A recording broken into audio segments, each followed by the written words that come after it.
Good afternoon. Happy Friday. It is about almost 12:20. Because of our early dismissal. We have about 30 minutes left. I expect this to be about 15, 20 minutes, give or take. If you'd like to, as teachers and classes would like to extend this a little beyond, that's fine. If you, once we finish our activity, we're going to watch a little something, we're going to read a little something, and at the end, if we're done and you want to transition to your normal lesson, that's fine too. Appreciate your flexibility. We were anticipating a full day today, and this was going to take during WIN. We were going to kind of extend it from homeroom into WIN.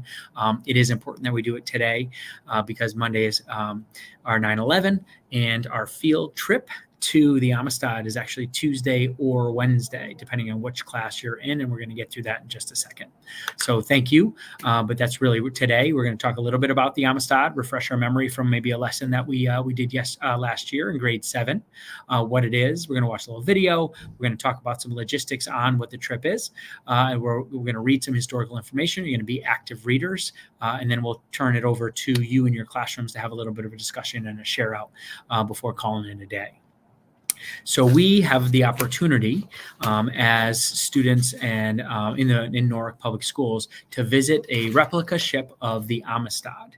If you remember, think back to last year in 7th grade where discovering Amistad, some people came from the outside organization and actually presented in your 7th grade classes, whether it was Miss Labadia, whether it was Senor Quiles, I think there was, or Mr. Coaster.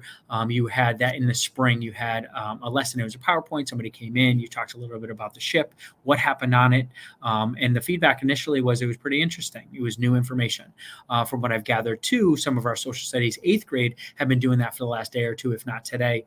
Some, if not all, have touched on the Amistad just to kind of, again, remember who John Quincy Adams was, what is the ship. And so hopefully that kind of jogs your memory a little bit and can make this field trip meaningful.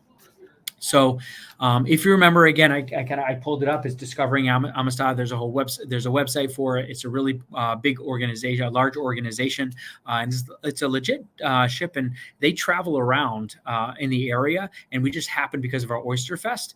They came to Norwalk and is docked. And each of the middle schools, 8th graders are taking turns in order to venture on the ship. So Nathan Hale went yesterday, talked to some of the folks over there, said it was a great time, great experience. It was a good learning experience. It was well organized, learned a lot. Kids really enjoyed it as they came back. So we're looking to our trip on Tuesday and Wednesday. With that, without any further ado, I don't want to take any more talking time. I'm going to turn it over to our video just to kind of refresh our memory. What is the Amistad? What are we going to go see on that Tuesday and Wednesday? What did we talk about in class, and what did we do last year? Let's watch that video, what that is. Welcome back. Before we come back, talk about the trip, and then do some more reading. So Ms. Golding, I know you're in the background. Can we pull up that video? On a dark July night in 1839, a group of 53 Mende Africans aboard the cargo schooner Amistad lay shackled together below decks in the cramped, damp hold. They didn't know where they were or what their fate was to be, but their hunger for freedom was stronger than their fear. Breaking out of his shackles using a nail, Sengbei Pie gathered the other warriors, seized a number of sugarcane knives, burst from the hold, and took the ship by force. The schooner had been their prison, chartered to take them to a Cuban sugar plantation where they faced enslavement. But by breaking their bonds, the Amistad became the vehicle by which they would win their freedom. This was hardly the beginning nor the end of their story, however. The Amistad Africans had been kidnapped from their homes in Mendelan, Sierra Leone, and forced aboard the slave ship Takora, with some 500 other souls, to spend 2 horrific, traumatizing, and often deadly months crammed below decks, crossing the ocean in what has come to be known as the Middle Passage. Reaching Havana, Cuba, these 49 men and 4 children were purchased at auction by 2 Spaniards and loaded secretly aboard the Amistad to hide their illegal enslavement. After their famous rebellion, the Amistad Africans, using a combination of ingenuity, resourcefulness, and luck, managed to sail the alien vessel up the coast of North America to Connecticut, where they were captured by the U.S. Navy. With the help of well-organized abolitionists and religious leaders in Connecticut and New York, they worked their way through the U.S. judicial system all the way to the Supreme Court, where they won their freedom, and almost 3 years after they were torn from their homeland, returned to Mendeland as free people. Facing insurmountable odds, the Amistad Africans and their allies did what seemed impossible. To win their freedom, countless people brought what they had to offer, their success born from a multifaceted approach. The Amistad Africans wielded their cane knives in violent rebellion, and later their stories in court and the press. The lawyers used the law to give the powerless a voice. The reporters used their platform to bring the story into the common consciousness. Religious leaders used their pulpits to inspire grassroots activism among the common people. The rich and powerful used their privilege to persuade and support. And the smallest of the Mende children used his quick grasp of English and convinced John Quincy Adams to represent them before the Supreme Court. Their success would not have been possible had people from all facets of society not come together and use the tools at their disposal to stand behind the Amistad Africans who never stopped fighting.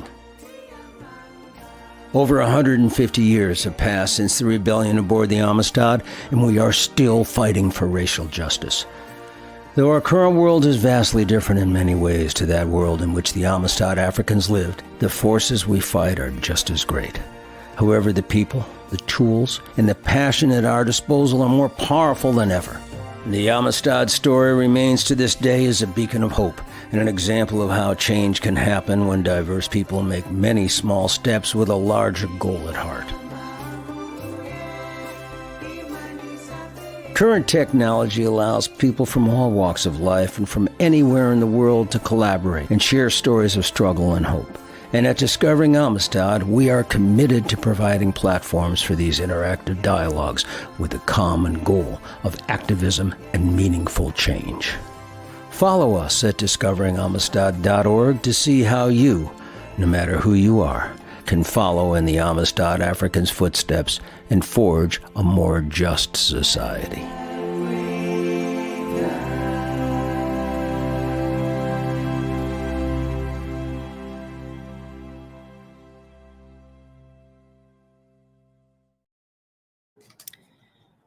So that's the actual ship that we're going to be able to walk and take a tour of that you saw, La Amistad, which is it's pretty powerful.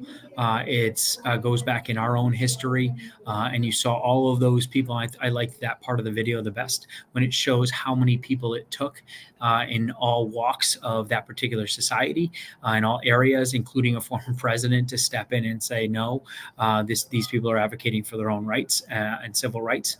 And we were able to move forward. So this is one of those landmark cases, the revolt of the La Amistad. With that, before we turn it over to your teachers, and we're going to read something that we passed out from the actual National Archives, and I'm going to ask you to be an active reader. I would like to talk a little bit about the logistics of the field trip, just so people have a general sense of what's happening on Tuesday and Wednesday. And I know teachers are going to get more information from Miss Golding either this afternoon and or Monday, just so we're set and we're good to go for the trip. It is all of our 8th grade, but they are broken up into different pieces. And so we're going to give just general information now, utilizing our Google Classroom. But again, more information to come for teachers either this afternoon and or on Monday. So we know we're set for Tuesday and Wednesday. It's Tuesday or Wednesday. It's one or the other. It's not both days. With that, I'll turn it over to Miss Golding, our grade 8 team leader, to talk about our next steps. Hi, everyone. You should have gotten an invitation from me earlier today to join a grade 8 class of 2024 Google Classroom. You could see it on my screen there, and I already put the first post. In the packets that is coming out to you from your homeroom teacher, there will be an actual hard copy of the permission slip, like a form that your family can fill out. There is also a link here on Google Classroom. You can see the green Google form there. That is an electronic form, which might be easier for your family to fill out. If you have trouble accessing it, you could always use your Chromebook at home, log into Google Classroom, pull up the form, and sit with a parent to complete it together. If your family speaks Spanish as their primary language, that Google form is also in Spanish, as well as the hard copy of the permission slip has that little QR code on the top corner that you can scan with your phone, and that takes you to that Google form so that your families can read all that information in Spanish if that's what they need. It's really, really important because we have such a short timeline between now and Tuesday and Wednesday, that you really make this a priority this weekend to make sure that that hard copy of the paper actually makes it to someone at home's hand, and or you fill out the Google form with them. You do not need to do both. You could do the hard copy, which you would bring back to your homeroom teacher on Monday. Dr. Reynolds is giving us a visual. There's that QR code in the upper right-hand corner, and some information. It's the exact same information on the Google form, or you could submit that online and we can track who responds that way. Dr. Reynolds? Yeah, great. Just as in any field trip, please understand that you represent West Rocks. You represent yourself and your classmates and your teacher. You represent your parents. And also we have the right to remove you and or prevent you from attending the field trip. It is a school-sponsored event based on your behavior. I don't say that to scare you. I just say that so you are fully aware if you make decisions that impact you, your peers, the community, maybe Oyster Fest, maybe not.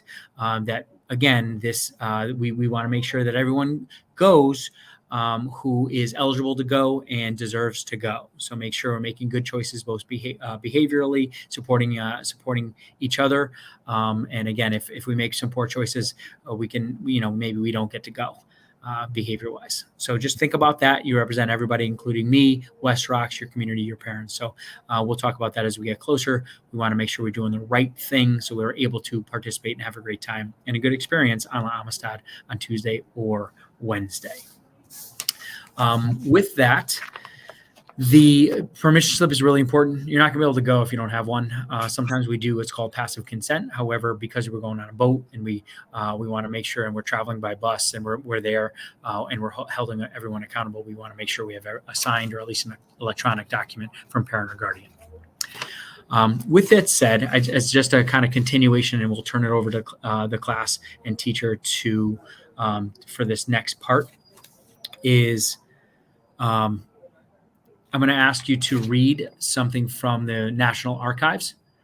So every teacher would have gotten a packet. Some may have handed it out. Some still have them. That's fine. Just give it a second.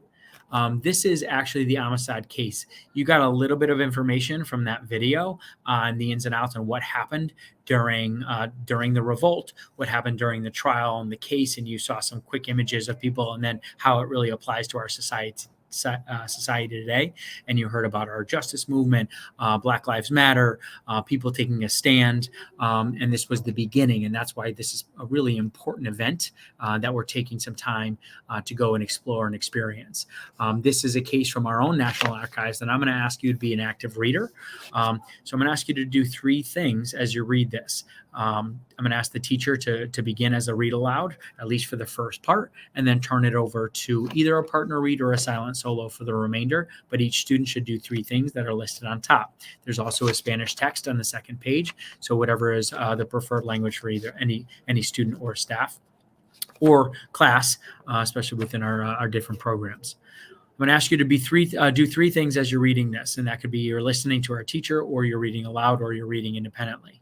I want you to find a sentence that was meaningful to you, or as you're going, you believe captures the main idea. So underline that. You find a phrase, a few words that engaged, provoked, moved you. Why did that? So you have a sentence and a phrase, and then you're going to nail down just one word. And this could be done after the fact that captured your attention or struck you as powerful. So you have a full sentence, you have a phrase, and then you have a word, and you're doing that as you're reading. And sometimes what I do is I end up reading and I'm not sure I'm paying attention, but then I go back and I say, oh, that one really is what I remember and what resonates with me. So I circle that. When you're done reading, whether it's a combination of aloud or read aloud from a teacher and either independently or silently or with a partner, whatever the teacher prefers, I like teachers to pair up or in groups to share with a partner. And a student should be prepared to at least share one of their partner's responses with the class. So you take turns. We've done this in the past, especially now that we're in 8th grade. One partner goes, shares, the other one actively listens. The other one shares and is able to participate and should be prepared to share out with the class what their partner said. So again, this provides another layer of information just to kind of jog our memory of our lesson last year and the importance and significance of what our field trip is on Tuesday or Wednesday, based on which class you have. That information will be communicated to teachers first, the group, this afternoon and Monday, and then it will be shared with students at that time. We will all be going at some point, either Tuesday or Wednesday. And because of the split classes, teachers are actually going to all go as well. More information to come on that. So if you have any questions, you can feel free. If you want to I'll stay on for a few minutes. But if you want to put them in the comments, you can. Otherwise, I think a lot of the questions, the logistics-wise from teachers, will be answered either by Ms. Golding this afternoon, in person or via link, and Monday when we meet as a team, as a group, before we communicate. Monday is 9/11, so there's a lot happening there too. So we want to make sure that we have enough time for permission slips, questions and answers. So we're ready to go for Tuesday and Wednesday. With that, read from our National Archives in February of 1839, and you're going to talk about the Portuguese. Anything else, Ms. Golding, before we turn it over to our classes? Nope, I'll meet teachers about 12:55 in the Learning Commons in person, or they can jump on that Teams link at that time. Thank you, and I look forward to visiting. I'm Miss Amaral. Miss Amaral and I, along with Miss Golding, are going to share time there too. So I've never been on. I hear it's a great experience. So I can't wait to be there too. Have a great day. Have a great weekend.